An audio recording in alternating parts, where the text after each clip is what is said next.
Saya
وبارك عليه وعلى آله wabarakatuh. Bismillahirrahmanirrahim. Alhamdulillahirabbil alamin. Wassalatu wassalam ala sayyidina wa nabiyina Muhammad wa ala alihi wa sahbihi ajmain.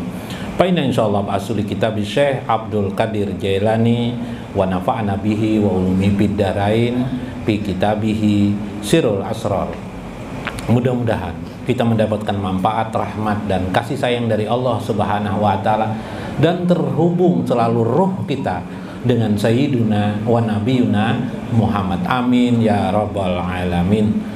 Melewati kitab beliau Sirrul Asrar. Minggu kemarin kita sudah sampai pada tarekat ya, tarekat Syekh, untuk bahwa ada 4 makom ruh. Ada 4 makom ruh. 3 makom ruh ada memiliki zikirnya. Ada memiliki zikirnya. Kalau makom yang pertama, makom jasad atau yang disebut dengan makom ruh jasad, itulah zikir seperti yang kita kenal pada umumnya, seperti kalimat subhanallah, walhamdulillah, wala ilaha illallah, apalagi Allahu akbar, la haula wala quwwata illa billah, hasbunallah wa ni'mal wakil. Itu lah hafal semuanya kan tak? La ilaha illallah wahdahu la syarikalah, lahul mulku wa lahul hamdu yuhyi wa yumitu wa huwa ala kulli syai'in qadir. Ya lah, nah, sudah ngerti semuanya. Maka makom yang kedua, makom ruh kita. Nah, sekarang bagaimana kita mengkondisikan supaya ruh kita ini berada di makom yang kedua? Kalau bisa di makom yang ketiga, lebih bagus lagi makom yang keempat. Maka di makom yang kedua itu ada zikirnya, kata saya.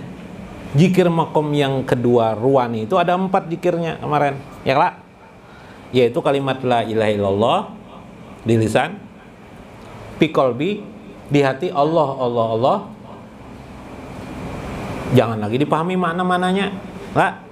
Allah Allah Allah. Jadi lu langsung aja.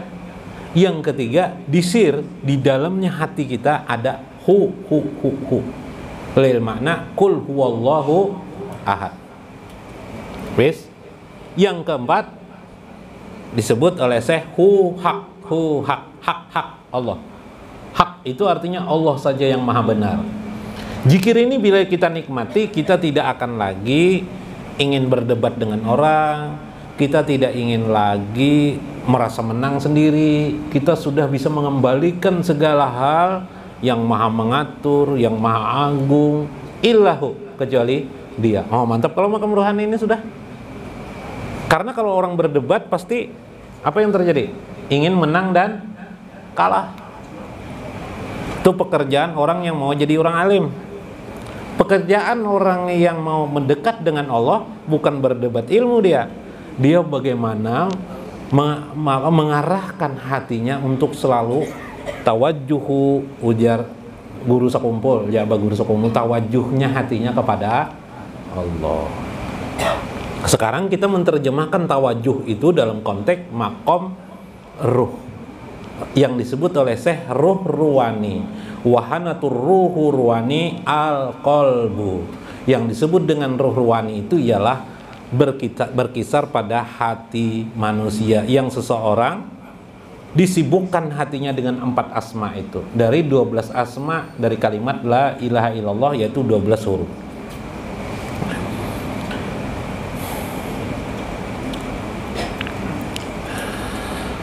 Hurufu hajihil kalimat asna asyara harapan, itu yang disebut dengan 12 huruf. Pasbatallah ta'ala fi atwaril qulub likulli harfin asma wahidan. Maka setiap makom itu ditetapkan Allah, ujar Syekh, fi atwaril qulub, di adanya tahapan-tahapan hati manusia, adanya asma Allah satu persatu. Dari 12 bagi 3, 12 bagi 3 berapa, Bib? Pon? 4 lah. Nah, 4 pertama, 4 yang kedua. Itulah likullil alam salah sata asma'in, yaitu ada 3 bagian. Jadi 12 bagi 3 berarti ada 4. 4 yang kedua masih di alam ruwani menuju ke alam yang ketiga nantinya. Kita bicara ruwani dulu supaya ingat. Yaitu asmanya adalah apa asmanya?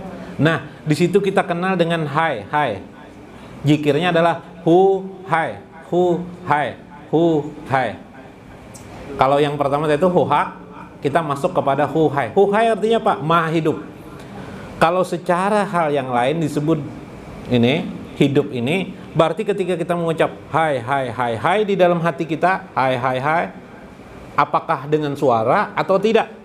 Bila harfin wala sautin, apakah dengan suara atau tidak? Tapi adanya perasaan bahwa kita hidup, dan kehidupan yang kita lihat di alam semesta ini semata-mata karena tazali hayyun Allah pada kehidupan ini. Apa arti tazali? Nyatanya karena Allah yang maha hidup, itulah sesuatu itu jadi hidup.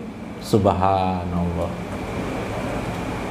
Ketika ditutup Allah jadwal kehidupannya, maka jadilah dia mati. Dalam makna ruh, tapi jasadnya tetap hidup. Nah, jasadnya tetap hidup. Kayak apa toh? Jasadnya masih hidup enggak? Masih hidup.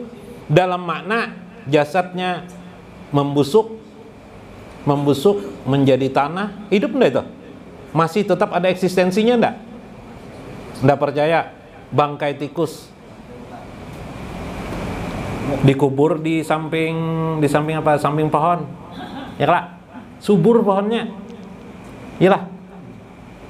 Tahi kerbau ditanam, dipatak di samping pohon. Apa Bib? Belabat, Bib lah. Buahnya. Bib, dimakan manusia pulang Bib lah. Masya Allah, buahnya pang, kada tahi kerbaunya kada. Hayun. Awalnya kita hai. Maha melihat kita bergerak, duduk. Hai. Lain yang bergeraknya itu pang hayun Allah. Yalah. Tapi makna di situ hai Allah, hai. Nah kayak pian 24 jam kada pian zikir. Hai. Hai. Gampangnya hai. Yang kedua adalah qayyum. Dari 4 perkara ini, hai, qayyum. Qaim. Allah berdiri sendiri sedangkan kita tidak. Ternyata hidup kita ini bergantunglah dengan siapa? Dengan Allah Subhanahu wa ta'ala. Semuanya enggak bebas sebebasnya kita. Kayaknya bebas pang kita nih, tapi kayaknya terikat. Pina bunga, pina pintar. Bubungol pintar ngarannya nih. Pina hidup, lihat dari johir kita juga. Tapi dilihat dari batin, ternyata kita tidak bisa bebas dalam hidup ini. Coba. Napas kita bergantung dengan apa? Oksigen kah? Karbon dioksida kah? Nah, hai Tuhan, kelak ada orang kentut aja kabar. Jauh kada kita? Jauh kita. Yuk, siapa yang maha sombong dalam kehidupan ini? Kita tidak boleh bersombong-sombong, berangku-angku dengan palui garbus tulamak bersombongan. Kamu tahu lah itu lama gubernur nang sekarang nih nah paman aku wah biasa aja jar garbus main ristek tahu lah main ristek kenapa nah itu keluarga aku jar wah tuh biasa aja paloi soal keluarga tuh kamu tahu lah laut mati itu ya di Yordania tuh kenapa loh itu aku nang membantainya aja paloi membantai itu mematiinya. Baharatan kalau manusia yang dipikirkan manusia itu apa? Johir juga kalah lagi Bib. Nah, hebat berhebatannya siapa sih yang maha hebat itu? Qayyum. Qayyum. Karena qayyum lah kita bisa hidup dan bersejahtera dalam hidup ini. Tidak ada yang lain, tidak boleh ada yang lain. Bila engkau melihat musabab yang pertama itu, engkau adalah termasuk orang menggunakan pandangan para ulama ahli tahqiq, ulama ahli hakikat, ulama yang sudah kurbah di sisi Allah Subhanahu wa ta'ala. Itulah makom yang tertinggi di sisi Allah Subhanahu wa ta'ala. Nah, Pak, ayo kesengot kena tunggu nah, ya lah. Tunggu sorangannya, lara pulang, tunggu pulangnya, ya lah. Aneh lah. Nah. Kada terasa cucu timbulan, ya lah anak cucu timbulan ya lah. Nah, subhanallah, semata-mata qayyum Allah subhanahu wa ta'ala. 2 lah. 3. Nah, yang tadi huwahab anugerah, pahabli taubata wakfir junobi habli rabbi habli zurriyatan thayyibatan. Doa siapa tuh? Doa Nabi Zakaria kala. Pon? Rabbi habli minas solihin, ada juga Rabbi habli anugerahi kepada kau minas solihin, keturunan orang-orang yang soleh, atau jadikan aku ini adalah orang yang soleh. Rabbi habli min ladunka, Rabbi habli anugerahi kepadaku, ujar Nabi Zakaria, zurriyatan thayyibatan. Makanya anaknya namanya Yahya artinya apa? Dari kata-kata hayun, hidup. Ngenang belum bisa anak lah. Yahya. Tapi Yahya teh guring bang nih. Habib Yahya teh guring. Yahya maha hidup Allah. Ya kah?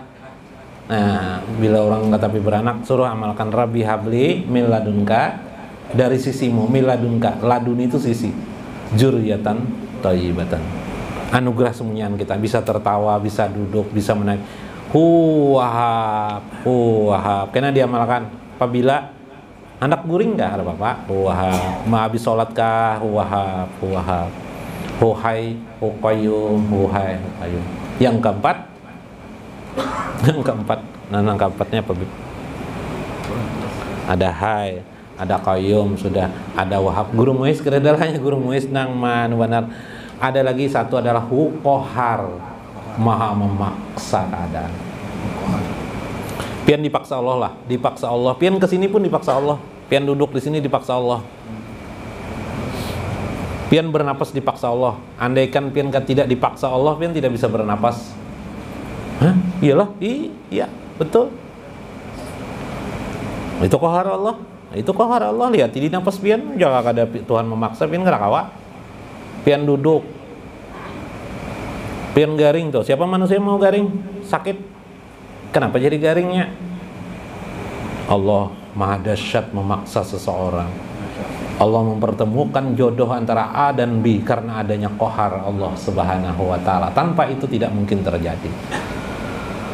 Manusia bertahan dengan kehidupan, dengan kenyamanannya. Di johirnya melewati ilmu dan teknologi. Ya lah, padahal ilmu dan teknologi adalah paksaan Allah pada kehidupan manusia. Karena itu kata Syekh, kehidupan ini sudah diatur oleh Allah subhanahu wa ta'ala. Itulah 4 huruf asma di dalam maqam ruwani. Mudah-mudahan diingat ya. Fayasbitullahu ta'ala biha qulubul muhsinin. Itulah yang ditetapkan Allah di hati orang-orang yang sudah mencapai tingkat al-ihsan, muhsin. Hadis Nabi 3 kan? Mal Islam, apa itu Islam? Diterangkan oleh Nabi. Tahu japian rukun Islam apa? Mal iman, apa itu iman? Sudah tahu pian rukun iman ada 6. Yang ketiga ditanyakan oleh Jibril kepada Nabi, mal ihsan an ta'budallah ka'anaka tarahu. Engkau beribadah seolah-olah melihat Tuhanmu. Fa ilam tarahu, jika engkau tidak bisa melihat Tuhanmu, fa innallaha yaraka, sesungguhnya Allah melihat kamu. Allah berfirman, yusabbitullahu alladzina amanu bil qauli sabit fil hayati dunya wa fil akhirah. Quran surah Ibrahim ayat 27. Dialah Allah, yusabbitullah, yang telah menetapkan alladzina amanu, kepada orang-orang beriman, bil qauli sabit, dari perkataan-perkataan ucapan yang telah tetap di dalam hati sanubari manusia, fil hayati dunya, dalam kehidupan dunia ini, wa fil akhirat, amun kawa diamalkan. Satu aja diingat, huwahabkah diingat, apalagi itu huqayyumkah diingat, atau yang diruani huhakkah diingat. Nah, diamalkan sebulan 2 bulan, dicoba-coba terus. Satu aja anda bapak tadi itu huqoharkah, mudah-mudahan bisa. Wanjala alaihim sakinatal ansi, nanti kamu akan mendapatkan sakinatal ansi, kemanisan rohanimu. Nah, 10-20 tahun pian beragama, belum tentu pian mendapatkan kemanisan iman. Cobai amalan ini tadi tuh. Di makom ruwani, kemanisan iman akan terjadi pada diri pian. Subhanallah. wa anbata fiha syajarata tauhid. Itulah yang dimaksud dengan mulai tumbuhnya pohon tauhid di dalam ruhmu, di dalam dirimu. Jadi lu hendak menumbuhkan pohon tauhid, itu caranya. Nah, jangan mengejar johir. Jangan seperti anak-anak. Kita sudah dewasa kan? Kalau anak-anak ada kisah Paloi waktu anak-anak terakhir nah lah kisahnya lah. Paloi waktu anak majar jar Paloi yang apa? Tukarakan handphone mah rame bener orang jualan handphone jar sekarang. Oh ya berapa harga handphone nak? 5 juta mah aja. Oh 5 juta kah? Tuh ada di atas meja, ambil nak kayak di atas meja. Cari ya, boleh Paloi di atas meja. Mana manja Paloi? Redem Itu ada tulisan kartu keluarga. Kenapa manja di kartu keluarga? Coret nama ikam nak kayak dari kartu keluarga di nak kayak. Nah lah, jangan sampai kita dicoret oleh Allah daripada hambanya yang sesungguhnya. Nauzubillah min dzalik. Jangan seperti anak-anak lagi. Perhatikan Allah yang selalu wujud dalam hidup sehari-hari. Kenapa kita masih buta terhadap Allah Subhanahu wa ta'ala? Mulailah kita menerapkan dalam hati kita hu hak, hu hai, atau hu wahab, hu qahar. Wallahu a'lamu bishawab. Wallahul muwaffiq ila aqwamit thariq. Assalamualaikum warahmatullahi wabarakatuh.